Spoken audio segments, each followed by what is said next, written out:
You're learning with 9 to 5 English. Business English for the workplace.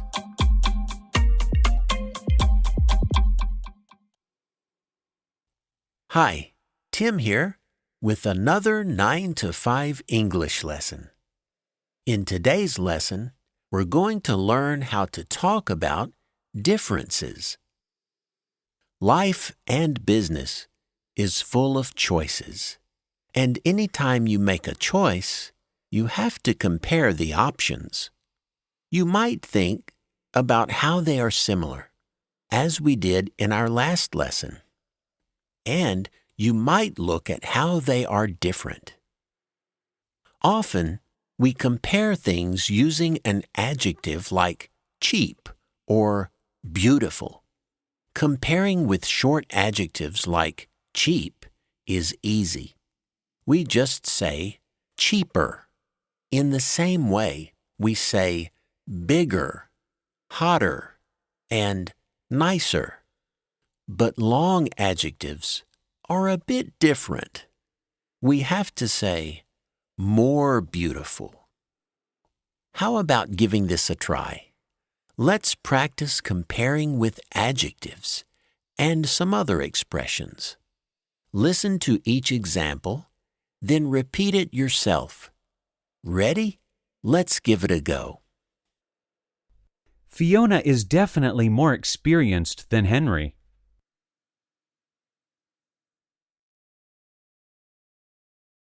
The new office is larger than our old one.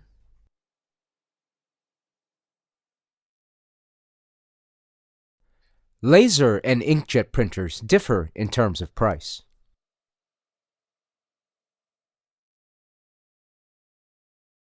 Unlike Thomas, Charles has a background in engineering.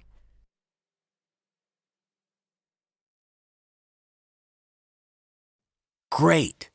So we heard some comparisons with adjectives. And we also heard that two things can differ in some way. That's the same as saying they are different. Things might differ in terms of price, or in terms of size, or in terms of any other quality. And one more way to show difference is with the word unlike. For example, unlike Tom, I live in Chicago. That just means that Tom doesn't live in Chicago. But sometimes we want to say that two things are very different.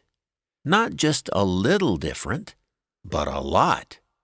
Well, if you're comparing with adjectives, you can add the word way or far before the adjective.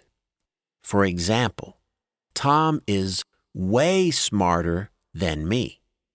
Another way to say the same thing is, I'm not nearly as smart as Tom. In other words, I'm not even close to being equal to him in terms of being smart. Let's try a little practice with describing big differences.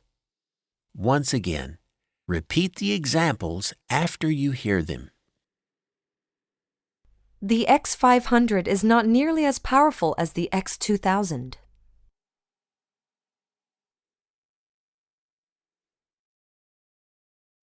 Steel is way heavier than wood.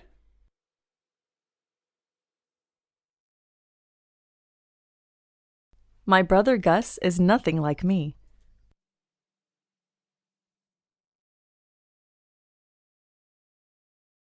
Google and IBM are completely different as organizations.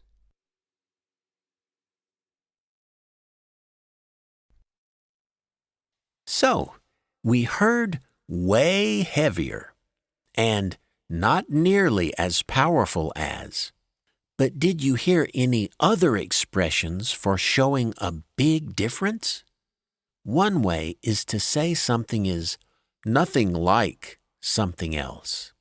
That means they are not similar in any way.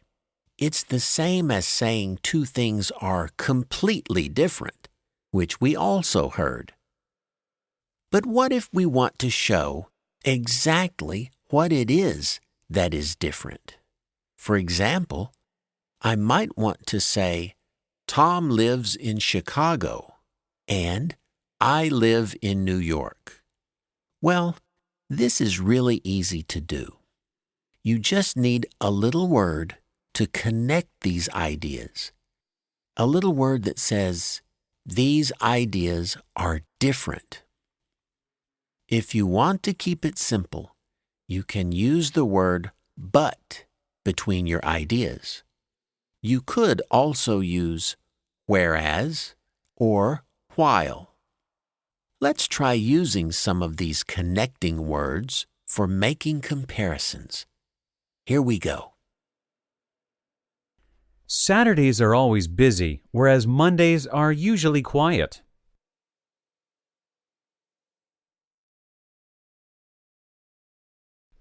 The Canon camera is automatic, while the Kodak is manual.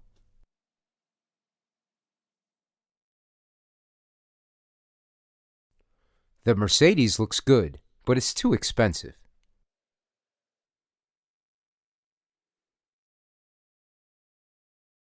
In contrast to John's reports, Ronaldo's are very confusing.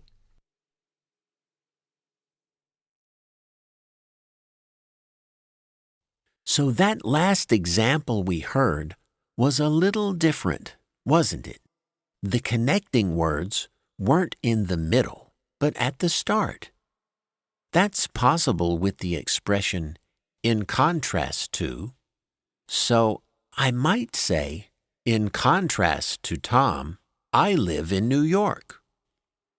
Now that we've practiced some examples, let's hear how this sounds in a conversation.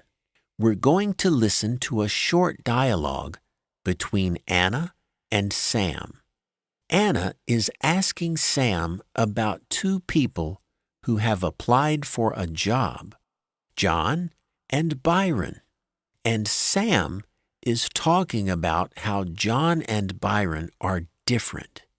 Let's listen. So, what did you think of the two job applicants? Well, John is not nearly as confident as Byron.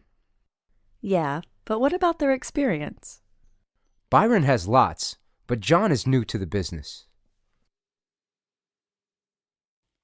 Now it's your turn to practice.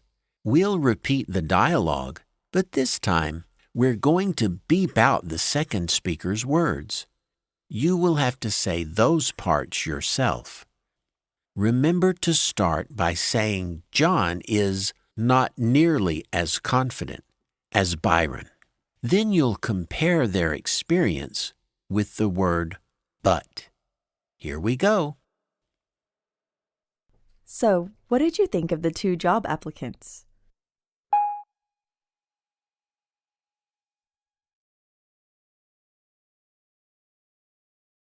Yeah, but what about their experience?